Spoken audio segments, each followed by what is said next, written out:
The gentlewoman is recognized.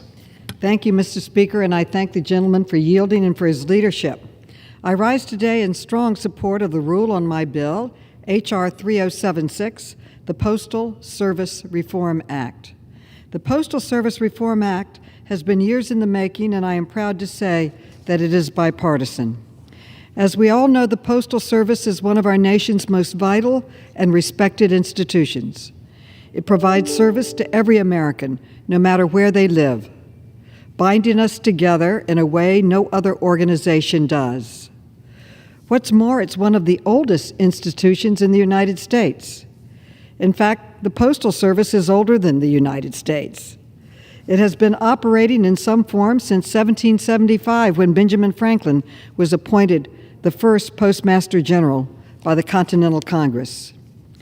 Ensuring that this vital American institution has the tools that it needs to prosper and serve the American people for years to come is of the highest priority. This bill does just that. This bill would require postal employees to enroll in Medicare when they're eligible and retire.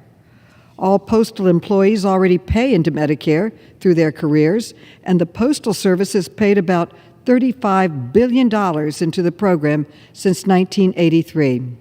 And it is the second largest contributor to the Medicare Trust Fund. In short, Postal Service employees have already earned these benefits. The bill would also eliminate the unfair requirement that the Postal Service pre-fund its retiree health benefits for 75 years into the future, a provision that has already passed the House in previous Congresses. These two reforms would save the Postal Service nearly $50 billion over 10 years. And I want to emphasize that these changes do not cost American taxpayers one single dime. In fact, the nonpartisan CBO just last week determined that this bill would save $1.5 billion over the next 10 years. In addition to these savings, the bill includes a provision that will allow the Postal Service to work with states and localities to provide non-postal service in post office locations. This provision would allow the Postal Service to more effectively serve communities based on their individual needs and raise revenue from currently untapped sources. It is abundantly clear that this bill is good for both the Postal Service and the American people.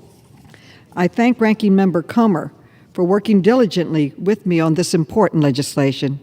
I urge passage of this rule, and I yield back the balance of my time.